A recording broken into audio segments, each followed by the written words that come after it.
Bonjour à tous, bienvenue dans ce webinaire Fabrique, organisé par Valoé. Je me présente, je m'appelle Romain Domar, je suis data engineer chez Valoé, Valoé qui est une société de conseil autour de la data. Et on va vous présenter un webinaire autour de l'industrialisation d'une plateforme data avec l'outil Fabrique de Microsoft.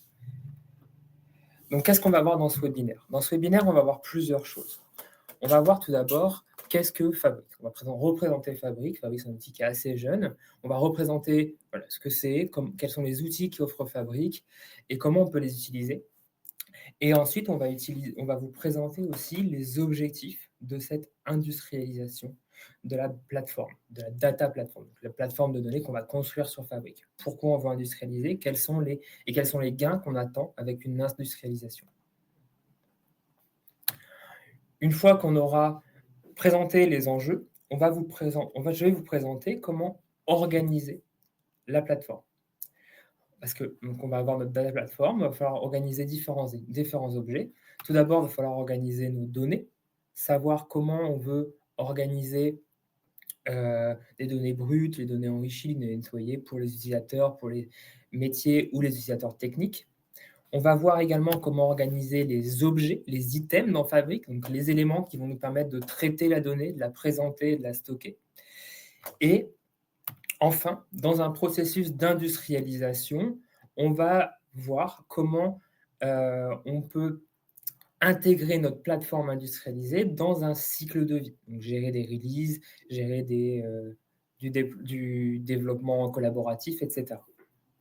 Une fois qu'on aura posé ces bases de notre plateforme, on va regarder quels sont les outils qu'on va mettre en place qui vont nous permettre de faire l'industrialisation. Donc au sein de Fabrique, mais également des outils qui sont plus théoriques. Donc tout d'abord, on va voir les variables, les librairies de variables, qui sont un outil très très important dans Fabrique. Et c'est vraiment un des points les plus importants, une des pierres angulaires de notre organisation. Et je vais fortement insister là-dessus. La plateforme qu'on vous présente, industrialisée, elle est gérée par des métadonnées. Donc, on reviendra sur ce terme, on reviendra sur ce que ça veut dire. En tout cas, je vais vous présenter les métadonnées qu'on va stocker et utiliser pour permettre d'avoir une plateforme industrialisée. Et enfin, on va regarder comment on va organiser nos traitements au sein de notre plateforme afin qu'ils soient scalables, facilement reproductibles et que le temps de développement soit réduit et optimal. Et enfin, si on a assez de temps, bien entendu, on verra un cas pratique où, à partir d'une plateforme qui existe déjà, donc un exemple de plateforme qui existe déjà, on implémentera une nouvelle source et de nouvelles données et de nouveaux traitements. Et on verra comment ça s'intègre facilement dans une plateforme qui a été construite selon les règles qu'on a décrites précédemment. Donc, ce qu'il faut comprendre, c'est que tout ce qu'on présente ici, ce n'est pas juste de la théorie, c'est issu d'un retour d'expérience de plusieurs mois sur un gros projet Fabrique au sein d'un gros client industriel français et de nombreux autres clients. Et c'est des choses qui aujourd'hui nous permettent de faire tourner des plateformes Fabrique, des data plateformes, pour des coûts qui sont très raisonnables et avec la facilité d'implémentation qui est assez intéressante. Donc, on va revenir déjà sur qu'est-ce que Fabrique. Déjà parce que Fabrique, c'est un peu un buzzword donc, au cours de ces derniers mois, de ces dernières années. Donc, Fabrique, il faut imaginer que vous en avez certainement déjà entendu parler, comme une extension de Power BI. Donc, je vais revenir vraiment sur ce que c'est. Fabrique, c'est une solution SaaS, donc, qui est disponible sur le cloud, qui a été mise en preview à partir de mai 2023, mise en la disposition générale à partir de novembre 2023, donc ça va bientôt fêter ses 2 ans. Et c'est une plateforme SaaS unifiée qui intègre à la fois le stockage, les outils d'ingestion, les outils de traitement, les outils de présentation. Les outils de présentation, c'est ce qu'on connaissait par le passé avec Power BI. Et bien maintenant, Fabrique va aussi gérer tout ce qu'il y a avant et également le stockage des données. Et sur ce stockage, une des choses qui est très intéressante avec Fabrique, ça va être ce fameux mot également qu'on retrouve, le terme One Lake. Donc, c'est-à-dire que toutes les données Fabrique sont stockées dans un lake unique, donc One Lake. Et donc, les données sont facilement accessibles depuis tous les éléments qui sont dans Fabric. Donc Fabric est un écosystème unifié où tous les éléments communiquent facilement entre eux. Donc comme je l'ai dit, Fabric, ça intègre différents outils, notamment des outils de stockage. Alors je vais vous présenter sur l'écran avec ma souris. Donc on va retrouver des lakehouse, des warehouse, donc qui sont des outils qui utilisent le format Delta, mais également des bases SQL. On peut recréer des SQL databases sur Fabric. On va avoir des outils qui vont permettre de faire de l'ingestion et du traitement avec des pipelines que vous connaissez certainement déjà. Si vous travaillez avec Synapse, Azure Data Factory, ou même, finalement, on peut faire un peu un équivalent avec SSIS par le passé, et des notebooks. Donc, les notebooks, ce sont des qui vont permettre d'exécuter du code. Alors, le code peut être de plusieurs natures. Ça peut être du Spark, ça peut être du Python, ça peut être du R, ça peut être du Scala. Ça peut être des notebooks SQL selon ce qu'on va choisir. Ça va permettre de créer du code et d'exécuter le code pour traiter la donnée. Et enfin, on va avoir les outils de présentation. Et les outils de présentation, là, on va retrouver les modèles sémantiques qu'on trouvait sur Power BI, donc qui sont des outils, pas forcément de la présentation, mais plutôt de l'agrégation de données, et les rapports, donc, qui me permettent de présenter la donnée. Donc ça, c'est vraiment ce qu'on retrouvait sur Power BI auparavant. Donc maintenant, on a défini Fabric. Donc Fabric, c'est un peu la base technique, ce qu'on va vouloir avoir dans Fabric. Maintenant, dans Fabric, on va construire une data platform. Donc, qu'est-ce qu'une data platform? Une data platform, c'est un ensemble d'outils, d'éléments dans lequel on va pouvoir stocker de la donnée, traiter, la valider et la modéliser ou la restituer pour des projets métiers. Donc Fabric, c'est l'outil, c'est la socle technique sur lequel on va construire, et la data platform, ça va être ce qu'on va construire dans Fabric. Il y a dans cette présentation, on va faire une petite différence entre les deux. Il faut imaginer qu'une data platform, en fait, elle pourrait être construite sur d'autres plateformes. Donc là, on est sur Fabric, car c'est l'outil qu'on présente aujourd'hui. Maintenant, pourquoi on veut industrialiser notre data platform? Donc, pourquoi on veut industrialiser tous nos traitements de données, nos stockages, notre restitution, etc. Eh bien, pour plusieurs raisons. La première, ça va être la fiabilité. On va vouloir industrialiser pour garantir que nos pipelines, nos traitements, nos ingestions soient robustes, monitorées, on puisse savoir si elles sont en échec, en succès, etc. Et limiter les interruptions en production. Donc voilà, une plateforme qui est industrialisée, c'est comme en industrie, finalement, on va réduire les temps d'interruption et on va avoir quelque chose qui va être robuste. Le second point, c'est l'automatisation. Donc, on veut avoir quelque chose qui soit facilement répétable, sur lequel on puisse gérer des releases, sur lequel on puisse gérer des retours de bugs, des incidents également, du traitement de collaboratif. Donc, tout ça, c'est-à-dire sortir du mode POC finalement et mettre en place un ensemble d'éléments qui vont permettre d'avoir une plateforme industrialisée dans laquelle on va pouvoir faire évoluer comme ça nos éléments assez facilement, de manière automatique. Le troisième point, qui est un point très important, c'est la scalabilité. Donc là, j'ai évoqué le mot POC. En effet, souvent, quand on commence avec Fabric ou avec une nouvelle technologie, on va créer plusieurs POC, explorer un peu les possibilités de la plateforme. Et finalement, au fur et à mesure, on va avoir un ensemble de POC qui ne vont pas forcément très bien communiquer entre eux et qui ne vont pas forcément très bien absorber la charge. La charge, elle peut être de deux natures. Une charge en termes de complexité, c'est-à-dire qu'on a, imaginons, depuis le début, on charge des tables et maintenant on a des fichiers à charger. Notre plateforme n'est pas faite pour charger des fichiers. Donc voilà, il faut industrialiser une plateforme, donc imaginer la plateforme pour qu'elle puisse gérer cette complexité qui peut évoluer.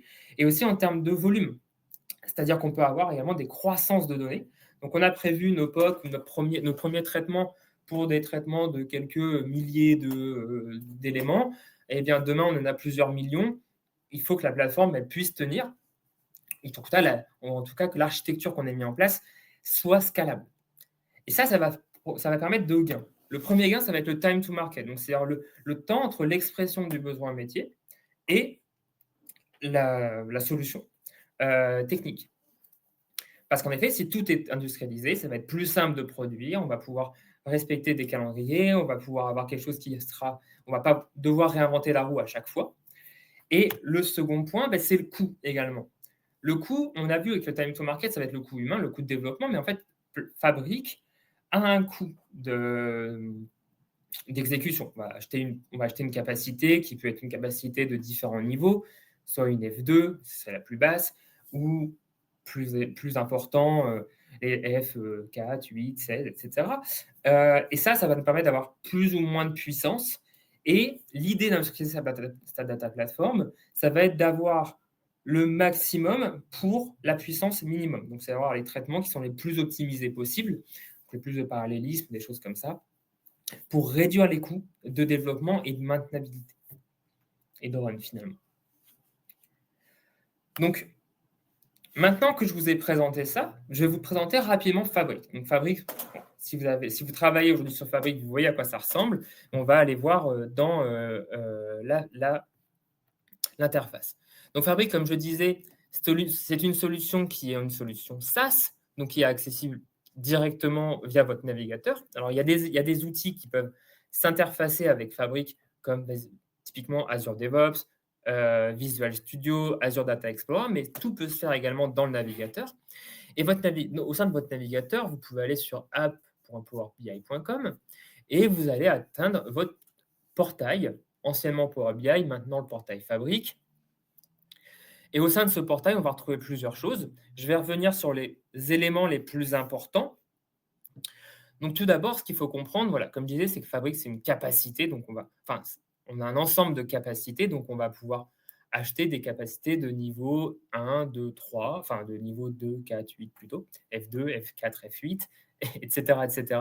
Donc, plus on va acheter une capacité importante, plus on va avoir de la puissance de calcul des capacity units, les CU, les fameux CU.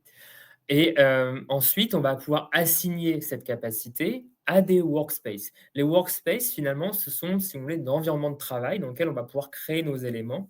Et les éléments qui vont tourner sur ces workspaces vont impacter la capacité à laquelle on les a associés. Donc, typiquement, je vais aller voir mon workspace. Donc, le workspace, vous le connaissez peut-être déjà, puisque si vous travaillez sur Power BI, donc ici, j'ai un workspace, je vais voir mon workspace qui s'appelle Compute Dev. Et au sein de ce workspace, voilà, je vais pouvoir avoir un certain nombre d'éléments. Je vais pouvoir avoir des dossiers, je vais pouvoir créer des éléments. Et ce que je vais regarder tout de suite, ce que je veux vous montrer tout de suite, c'est que voilà, ce workspace, finalement, ici, il est associé à une capacité, donc une capacité de trial ici, et qui est une F64. Voilà. Donc, elle est associée à une capacité. Donc, c'est une capacité Fabric. Donc, tout ce qui va se passer sur ce workspace va aller consommer la capacité sur laquelle il est associé. Donc, au sein de ce workspace, je vais pouvoir créer différents éléments. Les éléments, c'est les items. Mon Fabric est en anglais. Les items, c'est tous les éléments qui vont pouvoir traiter, ingérer, présenter de la donnée. Donc, on va les voir ensemble rapidement. Donc, ils sont organisés par catégorie. Donc, on va voir tout d'abord les éléments qu'on connaissait avec Power BI, des éléments de présentation de la donnée.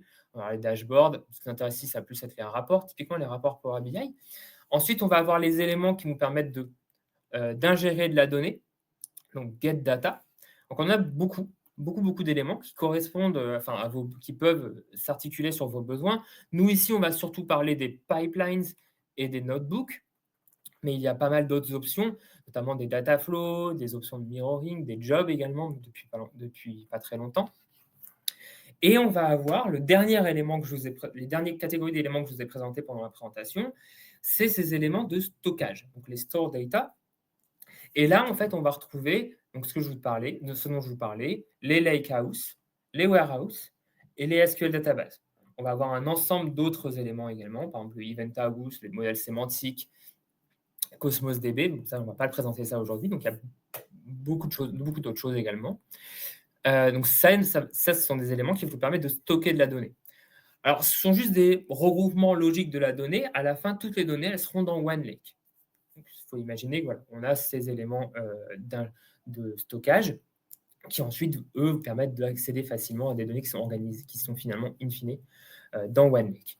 Et enfin, on va avoir également beaucoup d'autres éléments pour faire du temps réel, pour faire du machine learning, pour aussi aider au développement. Donc, on va en revoir certains ici. Et également des éléments un peu moins importants dans le cadre de cette présentation. Donc, une fois qu'on crée nos éléments, on va les retrouver au sein de notre workspace. Typiquement ici, je vois, j'ai 2 pipelines. Une chose qui est importante aussi dans Fabric, c'est que donc là, on voit comment on peut stocker les données, les processer, comment on peut les auditer aussi. Et ce sera le dernier point de cette rapide présentation de l'interface. On reviendra sur l'interface après. On va voir l'option Monitor. Donc, Fabric propose des options de monitoring. Et donc là, typiquement, ça me permet de voir quand est-ce que mes pipelines ont tourné, s'ils étaient en succès ou pas. Donc là, ce n'est pas les pipelines de cette présentation, c'est d'autres pipelines. Ça me permet de voir s'ils ont tourné, s'ils sont en succès. Je peux avoir les logs ou revoir les exécutions. Donc ça va me permettre aussi de monitorer comme ça ce que j'ai fait. Et donc, une fois qu'on a cet environnement technique, on va pouvoir créer un ensemble d'éléments, des éléments d'ingestion, des éléments de stockage, des éléments de présentation pour construire notre plateforme. Donc, je vais revenir sur la présentation maintenant. Alors, vous pouvez bien sûr mettre vos questions dans le chat. Il me semble qu'il y a un chat LinkedIn et on va les revoir après. Maintenant, on va voir comment organiser notre plateforme. Donc, comment on va structurer tous les éléments dont je vous ai parlé, donc, que je viens de vous présenter sur Fabric, pour avoir une plateforme qui réponde aux besoins et aux objectifs que je vous ai présentés. Et bien, tout d'abord, il y a un point qui est important, c'est qu'on va vouloir, finalement, la data platform, elle est là pour traiter de la donnée. Donc, on va ingérer de la donnée, la traiter, la présenter ou la mettre à disposition pour d'autres projets. Et il faut imaginer une manière d'organiser notre donnée. Donc, on peut l'organiser de différentes manières. Un des paradigmes d'organisation de la donnée qui est beaucoup mis en avant par Microsoft et qu'on va aussi beaucoup retrouver dans les plateformes modernes, ça va être l'architecture médaillon. Donc, avec différentes couches. Une couche qu'on va appeler une couche bronze, qui va contenir des données brutes. Donc, c'est là vraiment, c'est des copies des données existantes dans les applications sources. Une couche silver qui contient des données nettoyées. Pardon. Les données nettoyées, ça va être, typiquement, on a des données brutes qui sont, des fichiers JSON. On va nettoyer nos données pour dépiler ces fichiers JSON et en faire une table qui soit plus facilement lisible ou utilisable. On va essayer aussi de faire parfois des modèles relationnels, de normaliser des éléments pour qu'ensuite on puisse facilement créer notre couche supérieure ou inférieure, selon comment on regarde, qui sera la couche gold, donc la couche qui contient les données enrichies. Les données enrichies, c'est celles dans lesquelles on va mettre les règles métiers, finalement, et qu'on va mettre à disposition des métiers, in fine. Donc, c'est là où on va avoir la valeur métier qui va se retrouver.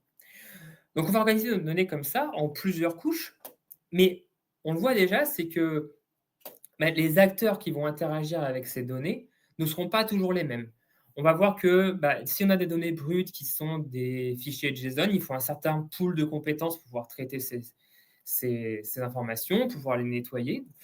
Par contre, une fois que les données sont nettoyées, pour mettre des données métiers, pour mettre des règles métiers, il faut un certain nombre d'autres compétences. Il faut connaître les règles métiers, il faut potentiellement savoir faire du SQL, etc., pour faire des tables de faits, de dimensions, etc. Et puis finalement, il y a aussi les utilisateurs métiers, eux, qui arrivent enfin et qui veulent pouvoir lire les données directement sans avoir potentiellement beaucoup de compétences techniques en SQL, en Python, etc. Donc, on va organiser notre architecture de la data platform pour que notre architecture médaillon, donc l'architecture de données, reflète également l'architecture et les personas des personnes qui vont interagir avec ces données. Pour ça, ça va se traduire par différents accès au niveau des éléments qui stockent ces données, donc les lakehouse, et de la stack technique utilisée à chaque couche. Donc, c'est un peu flou maintenant, mais je vais vous présenter un schéma dans lequel on va revoir tout ça. Donc, ce schéma, tout d'abord, on va avoir notre environnement Fabric qui est géré par un admin Fabric. Alors, le schéma est un petit peu petit, mais parce qu'il y a beaucoup d'éléments. Donc, l'admin Fabric, lui, finalement, il ne va pas forcément interagir sur la plateforme, il va juste mettre en place la capacité. Donc, il connaît Azure, il sait comment acheter des éléments. Ensuite, on va créer notre data platform. Notre data platform, elle va être monitorée, on va dire, elle va être architecturée par le data engineer, qui lui va choisir comment on va organiser notre plateforme, parce qu'il a suivi ce webinaire, donc il va suivre les règles de ce webinaire. Et au sein de cette data platform, on va structurer notre plateforme pour mimer l'architecture Medallion.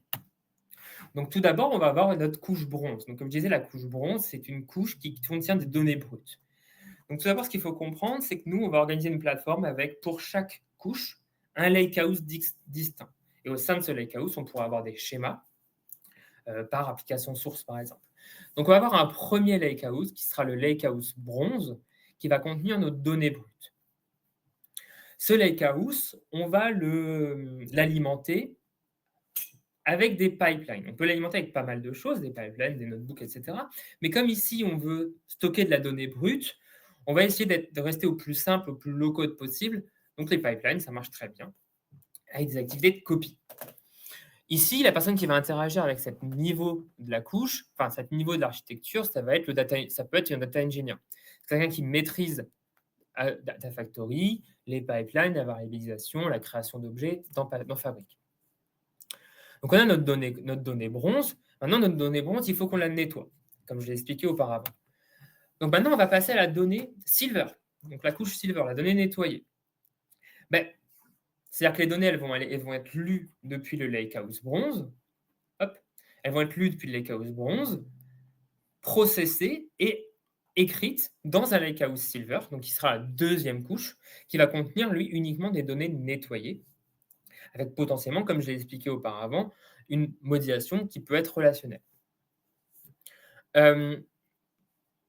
Pour traiter ces données, comme les traitements peuvent être plus ou moins complexes, selon si on a des données qui sont déjà sous forme tabulaire en entrée, si on a des fichiers JSON, si on a des fichiers, si on a des images, etc. On peut avoir plein de données finalement brutes. Eh bien, nous, on va plutôt partir sur des notebooks. Des notebooks qui seront soit en Python, soit en PySpark, soit en R. Parce qu'ils vont nous permettre d'avoir une certaine flexibilité dans les fonctions qu'on va mettre en place et dans les performances aussi de traitement. Après, il y a d'autres choses qui existent, la complexité des données qu'on a en entrée. On peut avoir des data flows, on peut avoir même des vues matérialisées, on peut avoir plein de choses en Fabric. Dans ce webinaire, on va se concentrer sur les notebooks. Une fois qu'on a nos données qui sont nettoyées, eh bien là, on va pouvoir finalement créer notre modèle enrichi, nos données gold. Et ça, pour ça, ça va être une nouvelle personne qui va... On peut imaginer que c'est une nouvelle personne qui travaille dessus, ça va être le data analyst. Lui, il connaît mieux la donnée, il sait utiliser du SQL, du DAX, du SQL notamment, et il va aller lire les données depuis le Lakehouse Silver et faire créer des modèles de données enrichis dans le Lakehouse Gold. Donc pour ça, nous également ici, on va plutôt privilégier les notebooks, même si notre utilisateur, notre data analyst, ne connaît entre guillemets que le SQL. Parce que dans les notebooks, on peut, avec certaines librairies, notamment avec Spark, ou même des librairies Python comme DuckDB ou Polars, etc., écrire du SQL pour traiter de la donnée. Donc ça va quand même être du Python qui s'exécute, mais le code s'écrit en SQL. Ça va nous permettre facilement de créer des tables de faits, des tables de dimensions et un modèle de données gold avec des données enrichies.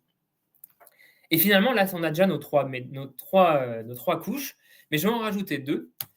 Une dernière qui sera le modèle sémantique. Donc là, on se retrouve finalement dans la présentation de données, dans ce qu'on connaissait déjà auparavant sur Power BI. Et là, ça peut être finalement soit data analyst, soit un business analyst qui va intervenir, donc va lire les données qui existent dans la couche Gold et va créer un modèle sémantique. Donc le modèle sémantique, c'est ce qu'on connaît sur Power BI. Et ici, on va agréger les données, dans le sens où on va créer des mesures, par exemple. C'est-à-dire qu'on va voir les données d'une certaine manière. On va dire que pour compter le nombre de clients, il faut compter le nombre d'ID clients, typiquement. Donc là, on a des données qui sont enrichies et agrégées. Et on va avoir une dernière couche qui elle, sera finalement le rapport. Et dans ce rapport, ça va être les données qui vont être présentées. Donc là, les données, elles sont présentées d'une certaine manière. Donc, on voit la donnée de la manière dont la personne qui a fait le rapport a voulu qu'on présente la donnée. Donc, on voit qu'on a un entonnoir de complexité et de liberté autour de la donnée. On a au début des données très brutes. Et plus on va rentrer dans l'architecture, plus on va avoir des données qui vont être raffinées et à la fin présentées selon une manière. Typiquement, si À la fin, au début, j'avais des images. À la fin, je vais peut-être juste avoir un nombre qui est le nombre d'images qui contiennent un chien. Voilà. On voit que la donnée elle se raffine au fur et à mesure de notre architecture. Et on va organiser donc notre architecture de la data platform autour de cette architecture médaillon. Donc, on en voit déjà les gros blocs ici, avec 3 lakehouse, différentes activités qui vont être, enfin, différents items selon qui vont lire un lakehouse pour écrire un autre dans un autre lakehouse, etc. Et donc, on voit déjà notre plateforme se dessiner. Mais comment on va organiser notre plateforme au sein de Fabric? Eh bien, au sein de Fabric, on va organiser notre plateforme avec les workspaces. Donc, les workspaces, c'est l'ensemble des environnements de travail dans lesquels on va pouvoir créer les éléments. Donc, les éléments de stockage, d'ingestion ou de présentation. Eh bien, nous, on va mettre en avant une architecture qui, finalement, va casser un peu avec ce qu'on présente dans les POC et dans les formations Fabric. C'est-à-dire que normalement, dans Fabric, on va créer un peu tout au même endroit et relier les notebooks au lakehouse, les pipelines au lakehouse, en sélectionnant dans des menus déroulants typiquement la source à laquelle on veut se connecter. Donc, en mettant les lakehouse et les notebooks et les pipelines au même endroit, nous, on va casser ça et on va créer d'abord un workspace de données. Donc, ce workspace de données, il va contenir nos 3 lakehouse et une autre base qui sera la base de métadonnées que je présenterai par la suite. Et on va créer autour de ce workspace de données 2 autres workspaces. Un workspace qui va contenir les éléments de traitement. Donc, le workspace, ici, je l'ai appelé code, alors c'est peut-être un peu petit. Et un workspace d'exposition qui va contenir les éléments de restitution. Donc, on voit bien les 3 types d'éléments qu'on avait vus au début. Pourquoi on fait ça? Eh bien, tout simplement pour contrôler la manière dont nos éléments vont communiquer les uns avec les autres. On veut pouvoir facilement également donner accès aux données, donner accès au code, donner accès à l'exposition. Ça va nous simplifier finalement les demandes d'accès, sachant qu'on peut aussi donner accès à chacun des éléments indépendamment. Et on va faire le lien entre ces éléments via un item Fabric que j'ai mis en évidence ici, qui est la librairie de variables. Donc, j'en ai déjà parlé, je vais en reparler. C'est la pierre angulaire de notre plateforme. C'est là où on va stocker les ID, si on veut, les adresses des éléments de stockage, par exemple, et nos éléments de traitement, nos pipelines, nos notebooks, vont utiliser ces librairies de variables pour savoir quel lakehouse doit être lu et quel lakehouse doit être écrit, par exemple. Tout ça, c'est très bien. Maintenant, notre plateforme, on veut aussi pouvoir l'introduire, enfin, la synchroniser avec du cycle de vie, avec des process de DevOps. Eh bien, c'est possible dans Fabric. Dans Fabric, il y a une intégration DevOps. Donc, on va synchroniser tout ça avec des branches de dev. Donc là, c'est-à-dire qu'on va pouvoir commit notre travail. On va pouvoir pousser notre travail depuis notre branche dans nos différents workspaces de code, de data ou d'exposition. Donc là, on voit bien qu'on a 3 workspaces. Donc finalement, on aura 3 branches. 3 branches dev. C'est l'exemple ici, c'est dev. Bien, maintenant, si je veux gérer un cycle de déploiement, eh bien, c'est très simple. J'ai juste à dupliquer ça un certain nombre de fois. Donc là, je vais dupliquer ça 3 fois parce que je vais avoir un environnement de dev en rouge, un environnement de test en jaune, un environnement de prod en vert. Et je vais, comme ça, pousser mes éléments de mon environnement de dev vers mon environnement de test, de mon environnement de test vers mon environnement de prod, via Azure DevOps, typiquement, c'est ce qu'on utilisera dans ce webinaire, et via des pull requests. Donc, on retrouve des éléments qu'on connaissait déjà dans d'autres plateformes, ou même quand on travaillait avec on-premise, avec l'histoire des pull requests, tout ça, c'est rien de nouveau. Et voilà, on va avoir les variables d'environnement. Donc, les environnements de test, en fait, toutes ces variables-là, elles vont être stockées dans cette librairie de variables qui est vraiment, comme je disais, la pierre angulaire de notre plateforme. Maintenant, on sait déployer, mais on veut aussi pouvoir développer. On veut pouvoir développer de manière collaborative, gérer potentiellement des conflits, gérer des traitements un peu différencié, eh bien, on va travailler de la même manière. Donc, vous voyez qu'il reste de la place à gauche de mon schéma. Eh bien, en fait, on va juste maintenant faire des branches de features, donc sur Azure DevOps, mais également dans Fabric. Typiquement, ici, dans cet exemple, je vais avoir 2 développeurs qui veulent travailler sur différents éléments de la plateforme. Donc, ces développeurs, ils veulent travailler avec les données de dev, les données qui sont en dev, mais ils veulent travailler sur leurs éléments. Donc, on va créer 2 workspaces de feature code qui vont avoir leur propre branche également, chacun leur propre branche, qui vont, grâce à la librairie de variables, interagir avec les données du workspace data de dev, faire leur développement, faire leurs évolutions, et ensuite fonctionner par pull request pour pousser leur développement dans la branche de dev. Et c'est là où on va pouvoir résoudre des conflits, pouvoir faire des automatisations avec des pipelines de déploiement Azure DevOps, etc., etc. On ne reviendra pas forcément là-dessus pendant ce webinaire. En tout cas, c'est possible et ça fonctionne finalement très bien. Il y a aussi des librairies qui permettent d'industrialiser ça encore plus. Voilà, on peut vraiment organiser du CI/CD autour de Fabric de manière très, très avancée. Ce qu'il faut bien voir sur ce schéma, qui est vraiment un schéma simplifié, ce qui est important de voir, c'est le sens de ces flèches en bas. Donc, nous, ce qu'on va mettre en place dans notre plateforme, c'est du commit et de la synchronisation depuis et vers les workspaces. C'est-à-dire que lorsque je serai dans ma branche de feature et que je dois faire évoluer un notebook, eh bien, je vais aller sur Fabric, éditer mon notebook et je vais commit mes éléments sur ma branche. Ma branche, je vais faire ma pull request vers mon environnement de dev. Et sur mon environnement de dev, je vais synchroniser mes workspaces avec ma branche de dev. Donc, vous voyez ici les flèches. Les flèches vont du workspace vers la branche et dans les environnements supérieurs, vont de la branche vers le workspace. Comme ça, on va éviter toujours de faire des updates en prod directement, de faire des updates en dev directement. On va toujours travailler par système de branches, feature, dev, test, prod, etc. Donc, c'est assez complet. On est déjà à 30 minutes de webinaire. Mais je vais passer donc à la suite de la présentation et vous présenter rapidement comment ça se fait en pratique. Donc, je reviens sur mon workspace et là, je vais regarder mes workspaces. Donc, comme je disais tout à l'heure, on voit mon architecture qui est ici, qui est assez claire. Donc, j'ai 3 workspaces dev, compute, data, model, donc code, données, exposition, 3 workspaces main, le test, 3 workspaces prod. Sur mon workspace de dev, je vais aller sur ce workspace de dev, je vois que je vais avoir différents éléments organisés par couche, donc une couche bronze, une couche silver, une couche gold, des dossiers. Et au sein de ce dossier, je vais avoir différents éléments qui seront mes traitements pour ma couche silver, pour ma couche gold ou pour ma couche bronze. Donc là, je clique assez rapidement juste pour vous montrer à quoi ça ressemble. Donc, on voit comme ça cette organisation de la data platform.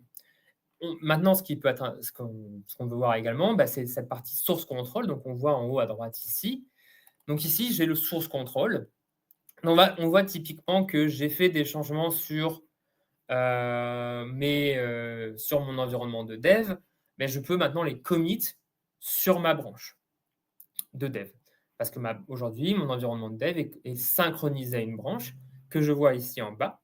Donc, je vois que je suis synchronisé sur la branche compute dev. Et si je clique ici, qui est l'ID du dernier commit, eh bien, je peux ouvrir Azure DevOps et je vais retrouver au sein d'Azure DevOps mes différentes branches, mes différents commits, mes différents fichiers, donc là sur ma compute dev, qui représente également l'organisation que j'ai sur mon workspace. Donc on voit que je retrouve mes dossiers. Alors on va retrouver plutôt ici processing, bronze, silver, gold. Et je vais pouvoir faire des pull requests, etc. Et au sein de Fabric, disons que là pour cet exemple, je veux pouvoir faire évoluer ma branche de dev, créer une nouvelle branche de feature. Je peux le faire directement, je peux le faire dans Azure DevOps, mais je peux également le faire dans Fabric. Je vais aller dans Source Control, choisir ici la deuxième option et branch out to a new workspace, c'est-à-dire créer un nouveau workspace dérivé de cette branche dev, enfin de ce workspace de dev. Donc, lorsque je clique dessus, je vais devoir créer une nouvelle branche. Donc, je vais appeler Feature Webinaire RD. Ma branche, elle est basée sur ma branche de Compute Dev. Et je vais créer un nouveau workspace. Alors, pour pouvoir créer un nouveau workspace, il me faut des droits, les droits de création de workspace. Il faut que j'ai des droits sur une capacité pour pouvoir associer mon workspace à une capacité. Il y a pas mal de choses qui fonctionnent derrière, mais disons que j'ai tous les droits. Et là, je vais l'appeler Feature Webinaire RD. De la même manière. Alors, je vais juste faire en sorte que ce soit la même nomenclature. Branch out. Et on va aller voir le workspace qui se crée. Donc, ça peut prendre plus ou moins de temps. Pour ça, je le fais à ce moment-là de la présentation. Alors, allons-y. Normalement, ça ne prend pas autant de temps. Ah, voilà. Donc, ça m'a créé mon nouveau workspace qui s'appelle Feature Webinaire RD, qui est donc bien lié à mon Feature Webinaire RD, ma branche. Et là, je vois que Source Control est en train de tourner parce qu'en fait, là, ce qu'il va faire, c'est qu'il va aller synchroniser ce workspace avec les éléments de ma nouvelle branche. Et donc, si je retourne sur Azure DevOps et que je vais sur les branches, je vois bien ma nouvelle branche créée. Feature Webinaire RD, elle est là. Hop, elle est là. Donc, je vois bien tous les éléments que je viens de créer et je peux regarder l'historique. Donc, l'historique, elle a été l'historique de la branche dev. Donc, ça, c'est pour la plateforme. On va retourner maintenant sur la présentation pour savoir comment produire une data platform robuste. Alors, je vais essayer d'accélérer un petit peu pour qu'on ait le temps de faire le cas d'usage à la fin. Et c'est important aussi finalement, le cas d'usage, il est quasiment un peu anecdotique. Là, ce qui est important, c'est de comprendre comment on va la construire et on prendra peut-être un peu plus de temps pour le cas d'usage finalement. Donc, comment on va construire notre data platform, notre architecture? Bien, nous, on va mettre en place une architecture que j'ai nommée de manière un peu pompeuse metadata driven, c'est-à-dire pilotée par les métadonnées.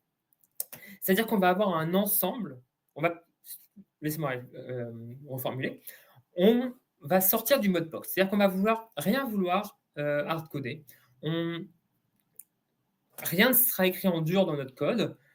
Tout sera géré par des métadonnées et par des éléments dans lesquels on aura des variables qui nous permettront de gérer nos traitements. Donc, comment ça va s'organiser? Je vais revenir sur chacun des points. On va tout d'abord avoir des éléments de schedule. Donc, un schedule, ça veut dire, voilà, mon traitement doit commencer à 2 heures du matin. J'ai un schedule à 2 heures du matin. Ce schedule, il va aller appeler un élément qui sera un élément master. Cet élément master, il peut être de différents types. Ça peut être un pipeline, ça peut être un notebook. Un pipeline pour les pipelines, un notebook pour les notebooks. Je reviendrai là-dessus par la suite. Et cet élément master, il est en un seul exemplaire dans notre plateforme finalement. Il est extrêmement central et il va contenir les logiques d'appel aux librairies de variables et aux métadonnées. Et à partir des librairies de variables et des métadonnées de nos traitements, il va construire nos traitements, c'est-à-dire les dépendances, dans quel environnement on est, est-ce qu'on est en test, est-ce qu'on est en prod, donc quels les cas aussi il faut interroger, sur quels cas aussi il faut écrire, quelles sont les dépendances dans mes traitements, tout ça va être géré par cet élément master. Et cet élément master, une fois qu'il a géré tout ça, il va aussi mettre à jour les indicateurs de run. Est-ce que le run est en cours? Est-ce qu'il est en succès? Est-ce qu'il a été en échec? Etc. etc. Et cet élément master, maintenant, il va appeler les éléments spécifiques à chaque traitement. Dans notre plateforme, ce qu'on met en avant, c'est de créer un élément de traitement par objet. Si j'ai 27 tables, je vais avoir 27 notebooks de traitement, si on fait des notebooks. Pourquoi? Et pourquoi pas avoir finalement des choses très, très génériques? Eh bien, tout simplement, comme ça, imaginons que j'ai une table vente, une table client. Si je dois faire évoluer ma table client, eh bien, je n'ai pas besoin de toucher à ma table vente. Je n'ai pas besoin de toucher à ce qui va... Je n'ai pas de risque d'impacter ma table vente. Par contre, ces éléments de traitement, eh bien, eux-mêmes peuvent être déconstruits en différents blocs, des blocs templates, parce qu'en effet, puisque tous nos éléments de traitement s'intègrent dans le même élément master, on va avoir les mêmes entrées, on va avoir les mêmes sorties, les mêmes types d'entrées, mêmes types de sorties. Nos notebooks vont être organisés tous plus ou moins de la même manière. Et dans ce template, on va avoir vraiment les éléments spécifiques à chaque objet qui vont être typiquement les traitements à faire. Est-ce qu'il faut supprimer des colonnes? Quelle colonne il faut prendre? Si je parle d'une table, quelles sont les règles qui permettent de passer de la donnée brute à la donnée nettoyée? Ou alors quelles sont les règles métiers si je suis dans une partie gold, etc., etc. Donc je vais revenir sur chacun des éléments. Tout d'abord, au sein du master, donc comme je disais, le master fait appel aux variables. Les librairies de variables, dont je vous ai parlé depuis le début, très très important, les librairies de variables. Dans les librairies de variables, ça se présente comme ça au sein de Fabric. Donc ça se présente comme, je vais la représenter également dans Fabric, comme un ensemble de variables finalement, et on va pouvoir leur donner un nom, un type, et surtout des value sets. Donc un value set, ça va être dire, voilà, le value set par défaut, le compute workspace ID, c'est set ID. Mais par contre, j'ai un autre value set qui sera le value set main. Et dans ce value set main, eh bien, ce sera un autre ID parce que, typiquement, ici, ce sera le workspace main. Et dans le value set prod, ce sera un autre ID, ce sera le workspace de prod. Et je vais pouvoir lister comme ça dans ma librairie de variables, qui sont les variables d'environnement finalement, typiquement l'adresse de mes lakehouse. Donc je sais maintenant que quand je suis en test, quand je suis en dev par exemple, mon environnement de dev utilise le default value set et il va donc travailler avec le lakehouse lakehouse bronze qui a cet ID. Lorsque je serai en test, eh bien, mon value set utilisé sera celui de main, ou du test, selon comment on va l'appeler. Et donc là, l'ID du lakehouse sera cet ID qui sera différent. L'idée vraiment, c'est de variabiliser l'intégralité des connexions qui se font avec Fabric. Ne jamais utiliser les outils de binding de Fabric en automatique. Pour plusieurs. Alors, il marche très bien, mais en fait, on va vouloir comme ça pouvoir vraiment variabiliser le plus possible et que ce librairie de variables soit la seule et unique vérité. C'est-à-dire que on sait que si on est en test, eh bien, le l'ID du lakehouse, c'est cet ID-là. On ne va pas avoir besoin de vérifier dans chacun des notebooks ou des pipelines si on a bien rattaché le bon lakehouse. Non, on sait que c'est celui-là. Et ça va aussi nous permettre, comme ça, si on crée un nouveau lakehouse, on a juste à changer à un seul endroit et tous nos pipelines, tous nos notebooks vont se mettre à jour. Donc, on va variabiliser comme ça plein de choses. Donc, l'ID des lakehouse, comme je disais, l'ID des workspace, parce qu'on a bien vu tout à l'heure qu'on avait un workspace de code, mais aussi un workspace data. Donc, on va avoir plusieurs ID de workspace pour les data. Et on va également pouvoir variabiliser une chose qui est très importante et sur laquelle on ne pense pas forcément, c'est l'ID des connexions. On peut imaginer que dans notre workspace, dans notre environnement de dev, on travaille avec notre environnement de dev Salesforce. Mais par contre, dans l'environnement de prod, on travaille avec l'environnement de prod Salesforce. Eh bien, on va pouvoir aussi variabiliser la connexion. Et donc, stocker dans nos variables d'environnement l'ID de la connexion au sein de Fabric. Donc, ça, on va avoir plusieurs ID de connexion. On peut stocker aussi l'URL d'un key vault, par exemple, si on a différents key vaults, etc., etc. Et cette librairie de variables, on va pouvoir l'utiliser dans nos éléments de traitement. Donc là, je vous ai fait des captures d'écran avec en haut le pipeline. Donc, en fait, dans le pipeline, on a une option Library Variables, librairie de variables en français, dans lequel on va pouvoir définir au sein du pipeline un ensemble de variables qui font appel aux variables au sein de la librairie. Et dans les notebooks, c'est la même chose. Dans les notebooks, on va pouvoir, grâce à une librairie Python ou PySpark, qui est vraiment primordiale. Je ne vais pas forcément avoir le temps de revenir dessus, et on n'est pas forcément dans un webinaire aussi avancé techniquement. Mais en tout cas, c'est la librairie Notebook Utils. Donc la librairie Notebook Utils, c'est une librairie qui permet d'interagir avec Fabric. Et donc ici, typiquement, elle va nous permettre d'aller lire la librairie de variables et ensuite, au sein de notre code, de faire appel aux variables d'environnement. Donc là, on voit, j'ai fait appel à la librairie de variables et j'ai récupéré des variables locales à mon code, à mon notebook, qui font appel à cette librairie de variables. Et donc, ça va me permettre comme ça d'avoir le même code, le même notebook, le même pipeline dans différents environnements qui vont automatiquement récupérer le bon ID ou le bon URL, enfin la bonne variable. Donc, on a vu le premier élément du master, c'est ça. Le master, il va être utilisé pour aller récupérer les informations, notamment les informations de lakehouse, de workspace, de connexion. Et par contre, donc ça va nous permettre de savoir dans quel cadre on travaille. Maintenant, il faut savoir aussi, voilà, qu'est-ce qu'on fait? On lance nos traitements, mais qu'est-ce qu'on fait dans ces traitements? Eh bien ça va être les métadonnées. Donc nos métadonnées, elles vont contenir, donc là, ça va être une table typiquement. Donc, nous, on stocke les métadonnées dans une table qui est dans un warehouse dédié. Donc pourquoi un warehouse? Pour pouvoir faire des inserts et des updates en SQL, donc au sein de Fabric, ce qu'on ne peut pas faire avec un lakehouse typiquement. Et dans ces métadonnées, on va stocker le nom de l'objet source, le nom de l'objet cible, les paramètres du run, s'il y a des dépendances, s'il y a des dépendances, s'il y a des variables particulières à donner. Et donc, en fait, on va les lire ensemble. Je vais les lister, ça va être assez rapide. Donc, on va savoir déjà le layer. Donc, le layer, c'est dans quelle couche on est. Donc, est-ce que c'est un objet qui est en bronze, en gold ou en silver? Le scope et la target table, ça va être quel élément qu'on veut charger. Et cet élément, il fait partie de quel périmètre de données. Typiquement, je vais pouvoir avoir un périmètre vente, un périmètre marketing, et au sein de ce périmètre vente et marketing, différents objets target, des objets cibles, c'est les objets que je vais charger. Et bien, ces objets que je charge à partir de quelque chose, donc je vais pouvoir indiquer aussi les sources. Source avec la table, potentiellement le schéma aussi de la source si j'en ai besoin, et des éléments de config pour savoir comment traiter cette source.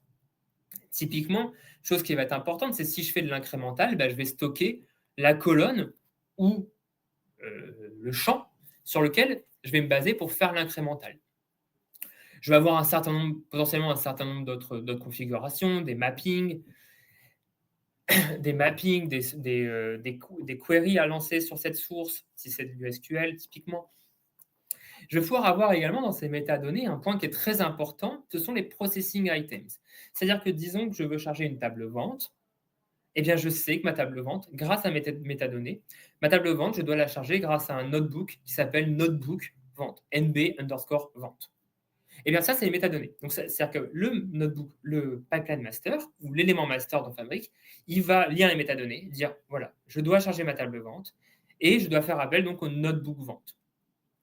Et ça, c'est intéressant parce que ça me permet aussi de dire si demain j'ai un nouveau notebook qui charge ma table vente, un notebook vente _final, j'ai juste à changer les métadonnées et ça va être automatique.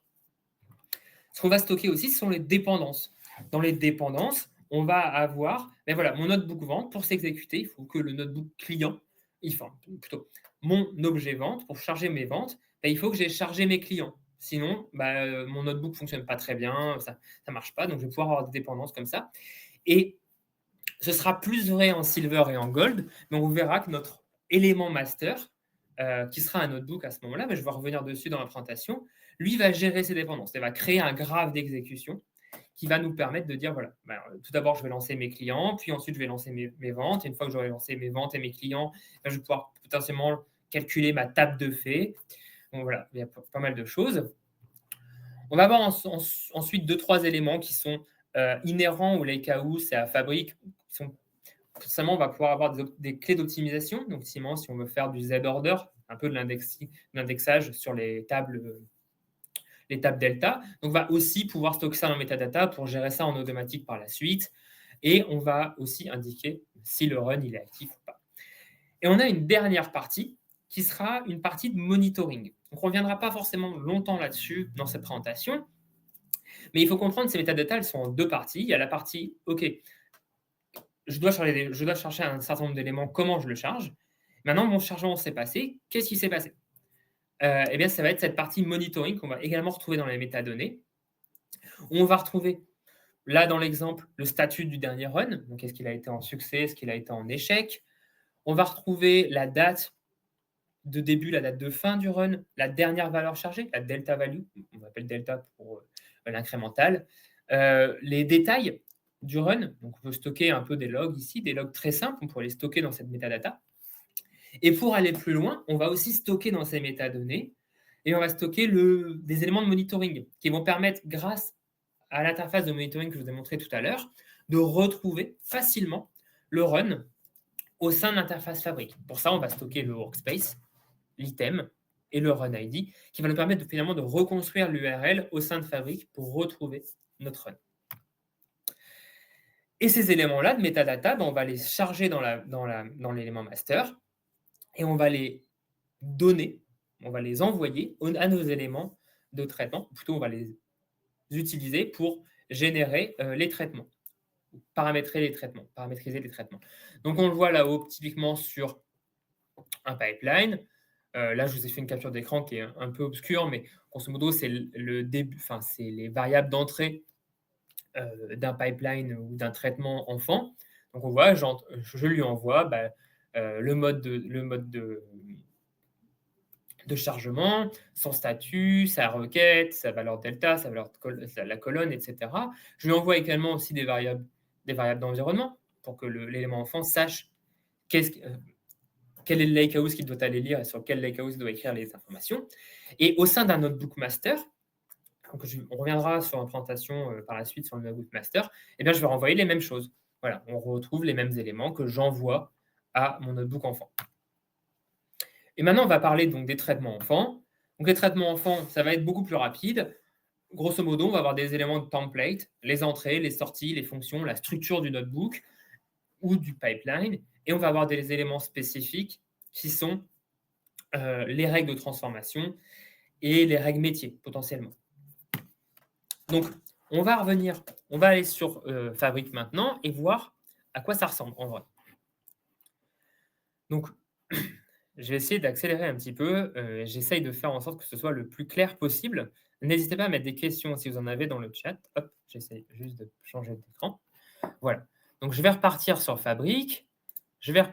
Typiquement, on peut retourner sur ce Workspace Feature ici, donc qui, depuis tout à l'heure, c'est synchronisé. Donc, je retrouve bien dans mon Workspace Feature l'intégralité des éléments que j'ai retrouvés dans mon Workspace Dev, parce que j'ai dupliqué ma branche.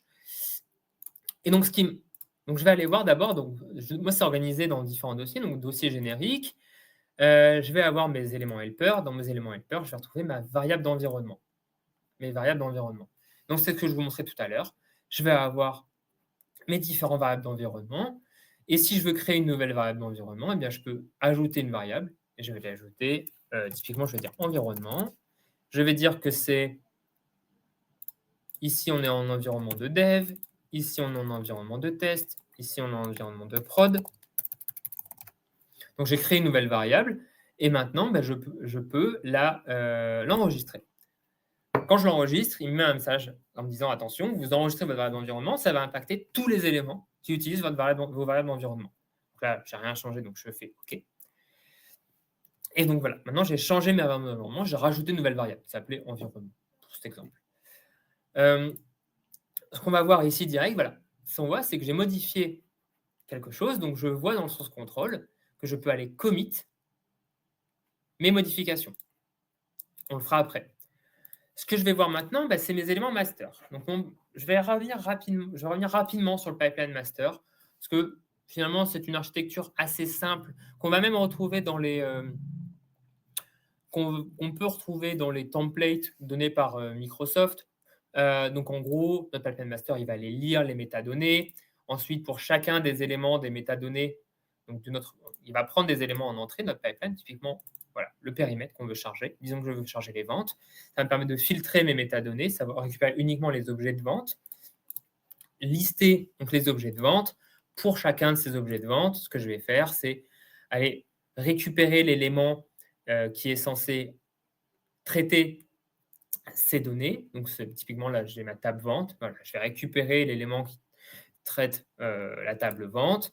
Puis, je vais mettre à jour les métadonnées pour dire que ce traitement est en cours, exécuter le traitement. Et c'est là où c'est important, c'est que voilà, je le vois. Mon traitement, ici, il est entièrement variabilisé. Le pipeline, il n'est pas hard-codé. C'est une valeur qui est donnée par les métadonnées.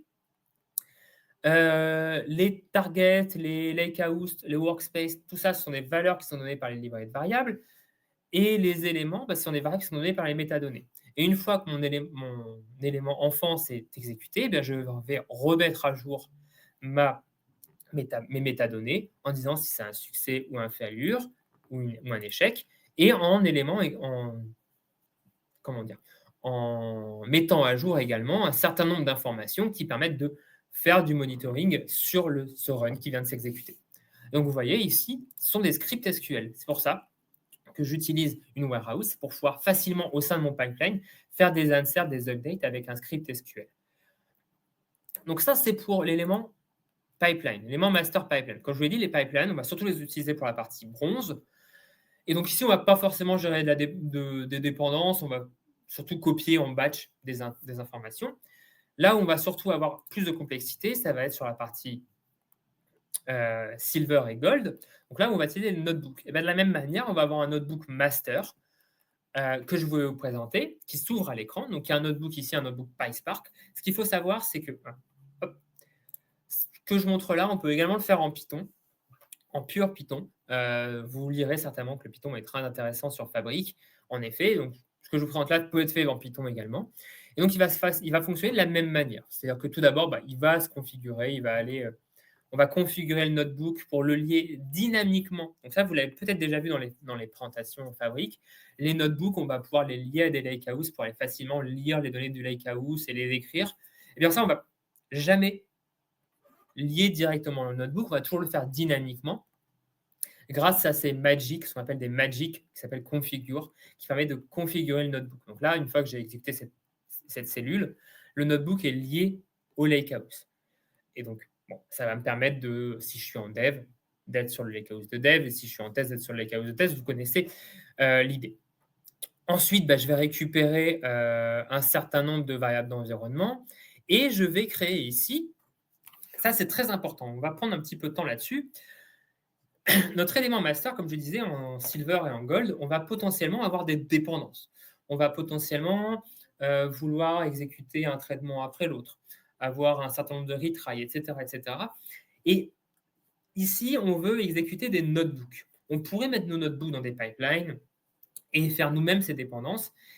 Ce n'est pas très intéressant parce qu'en fait, toutes ces dépendances, elles sont dans les métadonnées.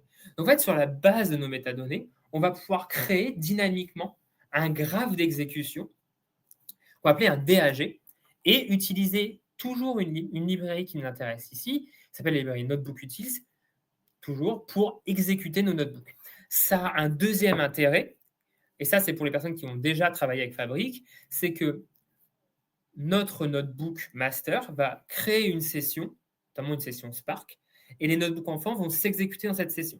Donc, on ne va pas avoir de problème de concurrence. Si vous êtes sur des petites capacités Fabric, on peut lire le nombre de notebooks en exécution parallèle peut être limité. Mais lorsqu'on utilise ça, on va avoir une seule session et tout qui s'exécute dans cette session.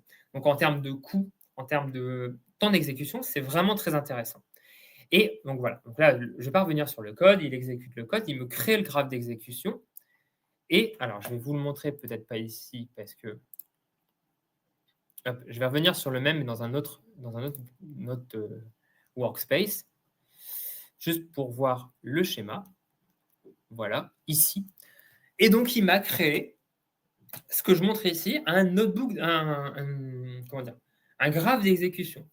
Donc, en plus, il l'a mis j'ai mis en couleur les différents éléments. Donc là, disons que je voulais calculer mes ventes et ensuite mes tables de faits. Eh bien, il va calculer dans mes métadonnées, j'ai indiqué que ma table Orders Details, ma table Orders n'avait pas de dépendance, mais par contre, ma table Sales était dépendante de Orders Details et d'Orders, et ma table Freight est dépendante de Sales Orders. Et ce qu'il va faire, c'est qu'il va créer ce graphe d'exécution dynamiquement grâce aux métadonnées, grâce à cette partie-là du code, et ensuite exécuter les notebooks. Et on voit ici cette exécution. Donc, tout s'est exécuté comme ça en parallèle ou avec des dépendances. Et on voit ensuite le graphe d'exécution, la manière dont les choses se sont exécutées. Donc là, mes éléments sont chargés.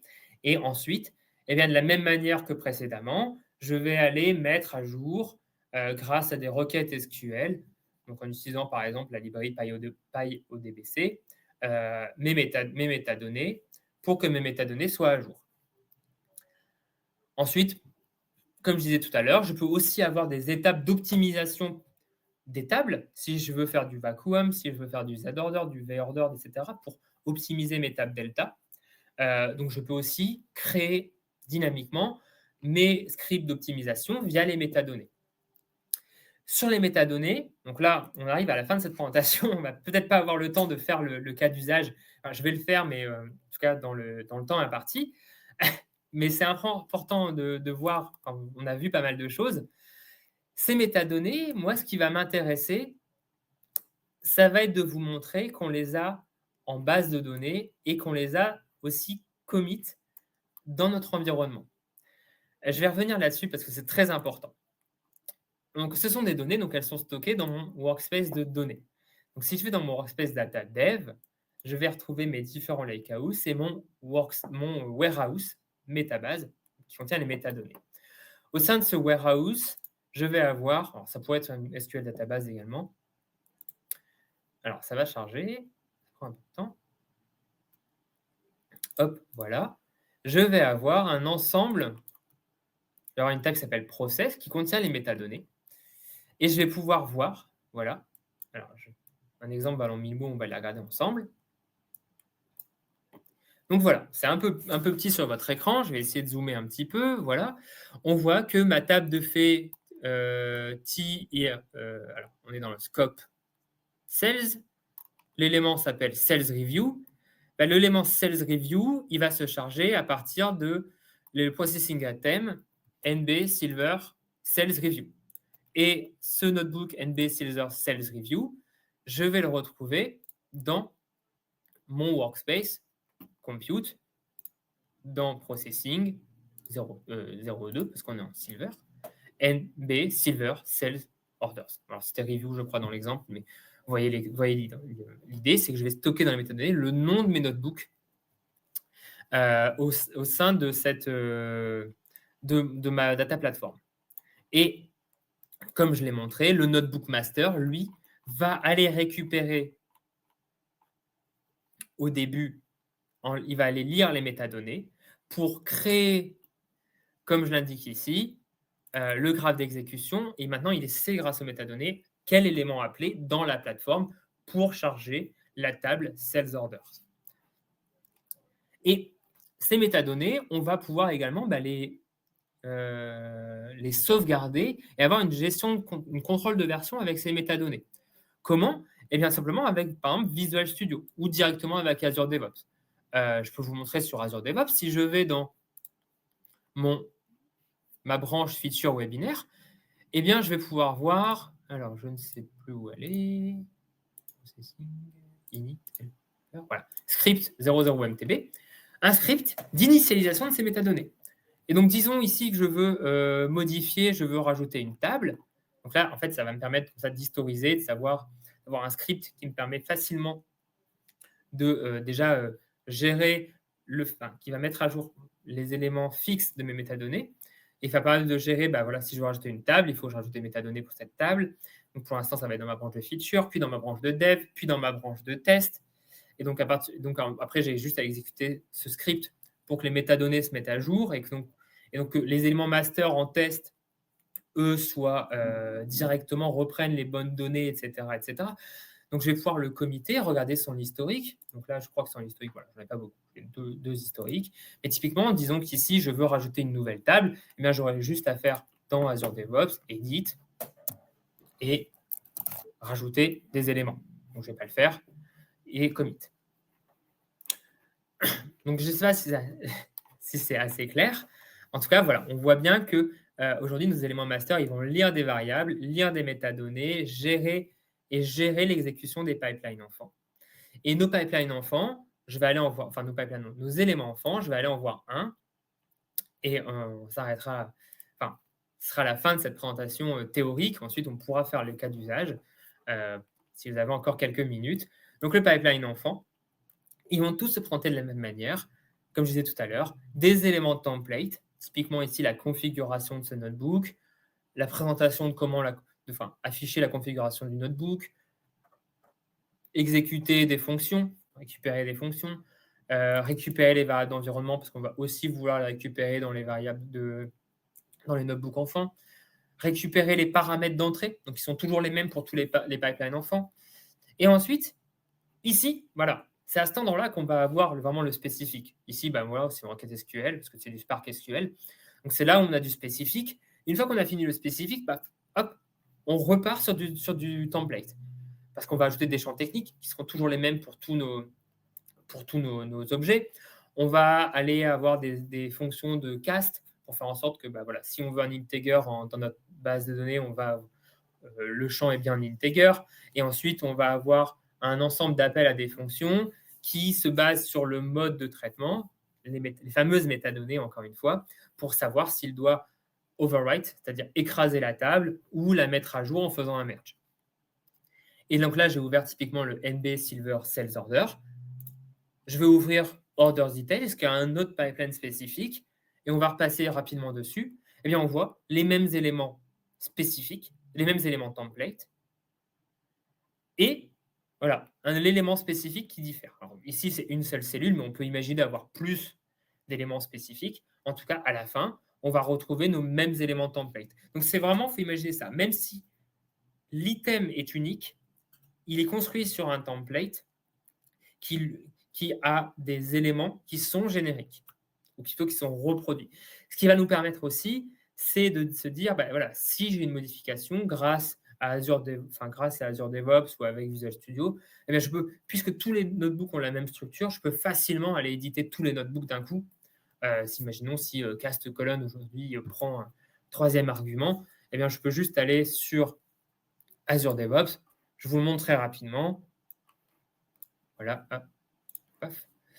Je vais aller sur Azure DevOps, je regarde, je suis synchronisé avec mon repo, Compute Dev. Je vais chercher overwrite. Voilà, il m'a trouvé tout. Voilà, overwrite delta table. Il me retrouve tous mes notebooks où j'ai overwrite delta table. Disons que je veux changer quelque chose, je peux aller remplacer rapidement tous mes notebooks. Donc, ça demande de faire plusieurs mises à jour, mais comme on est sur du template, c'est assez simple.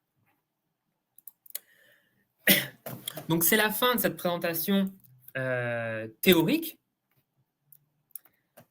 Donc, qui a pris plus longtemps que prévu, finalement. J'ai voulu être assez clair dans mes explications, parler lentement plutôt que vraiment juste aller très rapidement dans les cas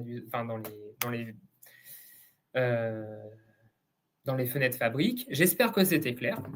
Si vous avez encore du temps, ce que je vous propose maintenant, c'est de faire un cas d'usage sur les quelques minutes qui restent. Et si vous avez des questions, vraiment, vous pouvez les poser également. Donc là, il va arriver sur la pause de midi. Donc, prenez encore un peu de temps. Vous pouvez poser vos questions, on me les enverra et je pourrai y répondre à la fin. Donc, typiquement, on va pouvoir faire un cas d'usage sur ce que je vous ai présenté tout à l'heure. Donc, vous avez vu, je vous ai présenté une plateforme qui était très simple. Je parlais de sales details, review, etc. Donc, en gros, la plateforme que je vous présente, c'est celle-ci. On a des sources, qui sont les sources orders details. On ne va pas s'intéresser à ce que c'est cette source. À partir de cette source, on a chargé des tables bronze, qui sont la copie de ces sources. À partir de ces tables bronze, on a chargé des tables silver, qui sont finalement ces tables bronze nettoyées. Et ensuite, à partir de ces tables silver, on a créé des tables gold, des tables de fées, qui, elles, ont des dépendances. On les a vues tout à l'heure dans le notebook. On les a vues, je vous ai montré le graphe, je vous ai montré le graphe d'exécution du DAG, donc le graphe d'exécution dont je parlais, donc avec les parallélismes et également les dépendances dans l'élément master. Et bien, à partir de ça, on veut maintenant rajouter des nouvelles sources et des nouveaux traitements. Donc, les nouvelles sources, la source, elle existe déjà, je ne vais pas revenir dessus. Excusez-moi, je commence à affaiblir au niveau de la voix. En tout cas, on va rajouter une nouvelle table bronze. À partir de cette table bronze, on va un peu la nettoyer pour créer une nouvelle table silver. Et cette table silver, elle va être utilisée pour créer une nouvelle table de fait, qu'on va appeler Sales Review, qui sera la jointure qui va utiliser en join, enfin des carrés de join, donc il va utiliser les 3 tables silver en entrée. Et on ne va pas revenir sur comment on va créer les notebooks. Les notebooks sont créés, je vais juste les importer dans la plateforme. Vous montrer aussi comment on va les commit par la suite. Mais je vais surtout vous montrer comment, juste en reprenant des notebooks qui sont toujours issus de templates spécifiques, etc., je vais juste aller modifier mes métadonnées, mettre à jour mes métadonnées, réexécuter mon élément master. On va voir l'élément master qui va s'exécuter correctement et qui va prendre en compte ces nouvelles dépendances, ces nouveaux éléments. Donc, bon, pourquoi j'ai quitté? Voilà, j'ai quitté comme ça, ce n'était pas comme ça que je voulais quitter. Je vais repartir sur mon workspace webinaire. Donc, c'est mon workspace feature. Et maintenant, j'ai deux nouveaux éléments de processing. Donc, je vais importer, Review ID, il y est déjà. Donc, j'ai déjà mon pipeline bronze pour importer mes données review. Je l'avais fait en avance. Je vais importer mon pipeline silver. Pas mon pipeline, mon notebook silver, qui va traiter à partir des données review de bronze et charger la table silver review. Donc, je vais l'importer, je l'ai sur mon poste. On va l'ouvrir ensemble rapidement. Alors, attendez, il faut que je le trouve. Bureau, webinaire, sales review. Il est ici. Donc, ça s'appelle 03 NB sales review. D'ailleurs, c'est 03, ça doit s'appeler 02, mais c'est pas grave. Je vais l'ouvrir. Vous allez voir qu'on va retrouver la même structure. Template, les données d'entrée. Et ici, voilà, ici, on a la partie qui est spécifique. Donc là, on va sélectionner des données. Donc, c'est notre table bronze. Nos données bronze sont une table, c'est pour être plus simple. Bon, là, on a un peu plus de spécifique parce qu'on va en plus, donc on va regarder nos données bronze. Dans nos données bronze, on a des étoiles. Ici, on va 1, 2, 3, 4, 5 étoiles. Ici, on veut, dans les silver, pas stocker les étoiles, mais stocker plutôt le nombre d'étoiles. Donc, ça va avoir une valeur qui s'appelle 1, 2, 3. Donc, je vais créer une fonction en Python qui s'appelle count question mark, parce qu'il y a un problème d'encodage, et qui va me renvoyer donc, le nombre d'étoiles. Donc, ça, c'est du spécifique. Une fois que le spécifique est terminé, je retourne sur du template. Maintenant que j'ai fait ça, donc là, on va voir que ça va s'exécuter. Eh bien, je vais pouvoir également aller charger donc, mon notebook pour mon gold, donc ma table de fait Fact Sales Review. Donc, je vais la charger ici. Hop, elle est chargée. Je vais l'ouvrir avec vous, parce que même si on ne l'écrit pas ensemble, on va regarder ensemble. Toujours, on retrouve du template. Et ici, on va retrouver le spécifique. Le spécifique, qu'est-ce que c'est? C'est la requête qui nous permet de créer cette table de fait. Donc, on voit qu'elle appelle donc, la table orders details, la table review, qu'elle fait des agrégations. Voilà, c'est une table de fait qui est très simple. Ici, l'idée, ce n'est pas forcément de voir la pertinence métier, mais plutôt d'avoir un exemple intéressant. Donc, maintenant, j'ai mes éléments. Alors, je vais aller vérifier juste une chose. Est-ce que j'ai mes données? Donc, on va aller regarder dans le Lakehouse bronze. Est-ce qu'on a des données? Alors, on a bien des données review. Ça, c'est bien. Je les avais chargées en avance. Ça peut prendre plus de temps. On va aller sur le SQL Analytics Endpoint, juste pour les afficher. Donc, on a nos données review qui sont ici. Donc, j'ai une table review. Je vais sélectionner les données. Donc, voilà, ça, c'est ma table source. Donc, comme je disais, j'ai des étoiles qui sont mal encodées et qui donnent des points d'interrogation. Et à partir de ces données-là, brutes, je vais charger ma table silver, ma table gold. J'ai les éléments pour les charger, je viens de les intégrer. Qu'est-ce qu'il faut que je fasse? Eh bien, j'ai juste à changer les métadonnées. Donc, je vais utiliser Azure DevOps, parce que j'aime bien utiliser Azure DevOps. Je vais aller sur mon outil Git, me mettre sur ma branche feature webinaire RD, donc qui est la branche sur laquelle on travaille, qui est la branche du workspace. Donc, vous voyez à l'écran, normalement, c'est bon. Donc, ici, hop, je vais aller voir mon script SQL. Et dans ce script SQL, je vais rajouter les lignes qui m'intéressent. Donc, les deux lignes pour calculer mes deux nouveaux objets, ma table Sales Review et ma table Fact Review. Fact Sales Review, je ne sais plus comment je les ai appelés. Bon, encore une fois, ça, je l'avais déjà préparé. Donc, je vais juste le copier. C'est ici. Voilà. Donc, en gros, j'ai rajouté le layer, le périmètre, le nom de la table, le nom de la table source, pas mal d'informations. Surtout, ce qui vous intéresse, c'est celle-ci. Le nom de l'élément qui va charger cette table. Donc, ici, c'est Sales Review, Gold Fact Sales Review, les éléments, les notebooks que j'ai chargés sur mon interface Fabric. Donc, ça me donne un nouveau script SQL. Alors, je vais l'enregistrer. Hop, donc je l'ai enregistré. Donc, maintenant, je l'ai enregistré, je peux le committer. Je vais le commit. Je vais dire ajout webinaire. Donc maintenant, j'ai commité sur ma branche feature. Donc là, je n'ai pas touché à la branche dev, je n'ai pas touché au test, je n'ai pas touché au dev, à la prod. J'ai vraiment travaillé sur mon environnement à moi. Maintenant, je vais aller récupérer donc cette. Attendez, excusez-moi. Hop, je ne vois plus le retour. Hop là. Je vais copier-coller ce script et je vais l'exécuter manuellement. Donc, comme je disais tout à l'heure, on pourrait imaginer de l'exécuter automatiquement en faisant une pull request ou quoi que ce soit. Là, je vais l'exécuter manuellement pour l'exemple.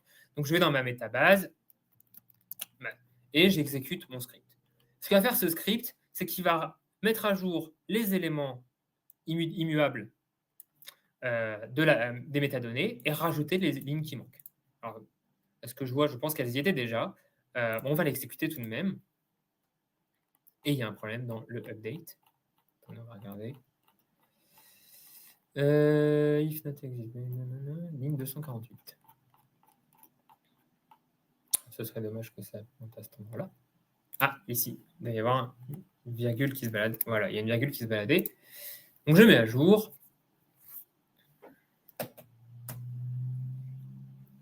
Mes métadonnées. Donc voilà, alors en effet, elles étaient déjà parce qu'il n'y a pas de records qui ont été intégrés, c'est pas grave. Donc les éléments y étaient déjà dans les métadonnées, j'avais déjà répété ce webinaire. Et maintenant, ce que je vois, c'est que j'ai juste à aller exécuter mon notebook master. Ici, on ne va pas regarder le bronze, on va juste regarder le silver et le gold. Et ce notebook master, je vais décider d'exécuter mon silver et mon gold en même temps. Donc je vais dans master. Ce notebook master, je vais l'exécuter manuellement ici, mais je pourrais le scheduler pour qu'il s'exécute toutes les nuits. Parce que typiquement, ce que je vais faire après, c'est scheduler ce notebook master toutes les nuits pour que toutes les nuits, il aille charger les données, les nouvelles données à partir des sources, alimenter mes tables, etc. Donc après, on retrouve sur une plateforme data ou BI standard. Donc je vais dans mon notebook master et je vais l'exécuter. Et je vais croiser les doigts pour qu'il n'y ait pas d'erreur. Donc, ce qu'il va faire, c'est que là, c'est une notebook Python, PySpark, donc il va lancer un cluster PySpark. Ça va être assez simple, c'est assez rapide, c'est très rapide même. Si vous travaillez sur Synapse, vous voyez que c'est très, très rapide. Si on est sur des starter pools. Donc, il va aller se configurer. Donc là, il est bien, il s'est lié au bon notebook, au bon lakehouse, pardon. Il va aller exécuter un certain nombre de fonctions, mettre à jour récupérer les métadonnées, mettre à jour la métabase en disant que voilà, certaines tables sont actuellement en train de tourner, créer le DAG, donc le graphe d'exécution. Donc là, j'ai une fonction qui me permet de présenter le graphe d'exécution. Vous voyez que maintenant, il est différent. J'ai bien mes deux nouveaux éléments, reviews, tfax, sales review. Pourtant, je n'ai pas changé ce notebook, je n'ai pas changé le master. Le master se crée automatiquement. Et là, voilà, il exécute les notebooks enfants. Donc, on voit qu'il va exécuter les trois. Pour l'instant, il y a une progress sur les trois notebooks Sales Orders, Sales Review, Orders Details, Orders. Pourquoi? Parce que quand on regarde le graphe, ils n'ont pas de dépendance. Donc, ils peuvent se lancer. Donc, ils se lancent en parallèle. Par contre, les autres ont des dépendances. Alors, ça peut prendre un peu plus ou moins de temps. Ici, on est sur une session qui est assez petite. Je n'ai pas beaucoup de données, ça devrait prendre assez rapidement. Donc, ce que je disais aussi précédemment, c'est que là, j'utilise du PySpark.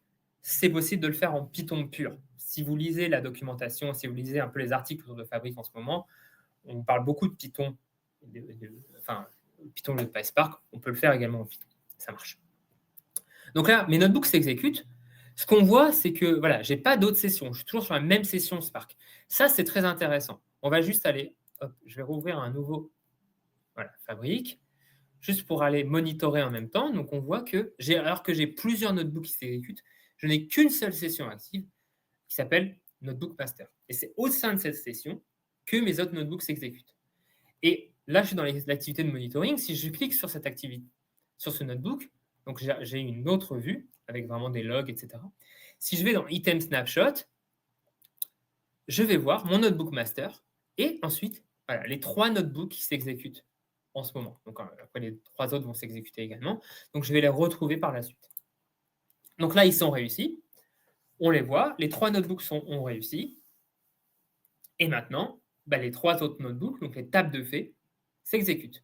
Alors, elles s'exécutent en parallèle, elles ont commencé en même temps. Bon, c'est un coup du sort parce que les trois notebooks sont terminés. Mais si Reviews avait pris 4 minutes, eh bien, le sales reviews n'aurait commencé qu'à la fin de reviews. Parce qu'en effet, il a 3 dépendances. Donc, les dépendances, je vais les remontrer très rapidement. Elles étaient indiquées dans les métadonnées. Donc, alors, hop, on va revenir dessus. Ici, excusez-moi, ici, j'ai un champ qui m'indique les dépendances de cette table de faits. Donc, on voit Sales Review, Sales Order Details, Sales Orders. Et ces métadonnées ont été lues par mon notebook master pour générer le graphe d'exécution. Et là, on voit que, voilà, ça a marché. Bon, ils m'ont refait un nouveau schéma où ils me donnent les arguments d'entrée. Il va me mettre à jour mes métadonnées. Donc, il me montre la requête SQL qu'il va lancer. Enfin, il me montre, c'est moi qui les connais, mais voilà, il l'affiche. Donc, tout est en succès, les données. Et ensuite, il fait une dernière étape que je n'ai pas parlé, c'est il va optimiser maintenant les tables. Parce que dans Delta, dans le Delta Lake, dans le Lakehouse, ce qui est important, c'est aussi l'optimisation des tables. Parce que si on va écrire, il y a des logs qui vont se créer, on va avoir potentiellement, on ne va pas avoir les bons index, enfin, ce n'est pas forcément des index, mais du Z-ordering, etc. Et donc là, en fait, moi, j'ai un autre notebook qui va, sur la base des métadonnées, eh bien, aller optimiser ces tables. Donc, on va le voir, il s'appelle Notebook Optimize Table, et il va créer un ensemble de requêtes qui vont être exécutées sur notre lakehouse pour faire l'optimize des tables, le Z-order, le V-order et du vacuum. Alors ça, c'est un peu technique. Si vous connaissez un petit peu l'architecture Delta, vous voyez à peu près à quoi ça ressemble. Et voilà. Bon, je vais le laisser terminer, mais on voit qu'en quelques minutes, finalement, avec des notebooks qui étaient très simples à maintenir, qui étaient très simples à implémenter, je les avais déjà, mais c'était très simple à implémenter, vous avez vu, eh bien, j'ai implémenté des nouvelles tables qui avaient des dépendances, sans toucher à ces dépendances, sans toucher à mon master, juste en touchant aux métadonnées. Donc là, c'est terminé. En touchant aux métadonnées et aux éléments que j'ai modifiés. Et là, maintenant, on termine. Eh bien, je fais mon source control. Comme je disais tout à l'heure, je suis sur la branche feature. Donc, c'est ma branche feature, mon workspace que je vais committer sur ma branche. Eh bien, je vais sélectionner les éléments que je commit. Alors, master, je ne vais pas y toucher. Je ne sais pas pourquoi il a été modifié. Il ne doit pas être modifié normalement. Je vais committer ces 2 éléments. Donc, les 2 nouveaux notebooks. Je vais l'appeler webinaire. Je le commit. Donc là, ils vont se committer sur ma branche. Je vais retrouver le commit ici. Alors, ça va prendre un peu plus de temps. Voilà, ça a changé. Donc, on voit bien mon dernier commit sur ma branche. Et maintenant, je vais mettre ça. Donc là, j'ai 2 commits. Donc, on l'ajoute webinaire pour les métadonnées, webinaire pour le notebook. Et maintenant, je vais pouvoir pousser ça en dev. Ce que je vais faire, je vais créer une pull request. J'ai terminé mon code. Je vais l'appeler webinaire exactement. Je vais faire ma pull request de feature webinaire RD vers compute dev. Je vois que j'ai modifié 5 fichiers, donc mon script et 2 nouveaux notebooks qui contiennent chacun 2 fichiers. Il y a 2 commits. Je crée ma pull request. Donc ici, c'est une pull request qui est très simple. Il n'y a pas de reviewer, il n'y a rien. C'est juste pour vous montrer. Ma pull request se fait, mon merge se fait, j'ai mergé mes branches. J'ai mergé ma branche feature vers ma branche dev. C'est terminé. Je vais sur ma branche dev, juste pour voir que ça a bien fonctionné. Donc là, j'ai compute dev. Si je regarde mon historique, j'ai bien ma PR qui a été faite. Je retrouve bien mes différents commits. Ce que je fais maintenant, eh bien, je retourne sur mon workspace compute dev, le fameux workspace de dev. Et je vois que j'ai des pending updates from Git, donc des changements de Git. Et donc là, ce qu'il faut que je fasse, c'est que je mette à jour mon workspace depuis Git. Donc si je fais update, je vais aller mettre à jour mon workspace depuis Git. Et donc là, je vais retrouver, voilà, hop, sans avoir modifié quoi que ce soit sur ce compute dev manuellement. Si je vais dans Processing et dans Silver, je retrouve bien mon notebook Silver Sales Review. Je retrouve bien mon notebook Gold Fact Sales Review. Et je pourrais faire la même chose maintenant pour pousser en test. Et en test, j'aurai, grâce aux variables d'environnement, les mêmes notebooks qui s'exécutent et qui, grâce aux variables d'environnement, iront travailler avec les données qui sont dans le workspace data de test, etc., etc. Vous avez compris l'idée. Voilà comment on peut mettre facilement en place une architecture de data platform pilotée par les métadonnées. Donc là, j'ai été très simple. On peut imaginer beaucoup d'autres choses. Ensuite, de déclencher des pipelines après d'autres pipelines, de déclencher des traitements après d'autres traitements, de faire des logs, de créer des rapports de monitoring, ce que j'ai sur certains clients. À titre de comparaison, cette architecture, aujourd'hui, elle fonctionne chez plusieurs de nos clients, comme je l'ai dit, et elle fonctionne sur un gros client qui fait tourner environ 350 traitements par jour.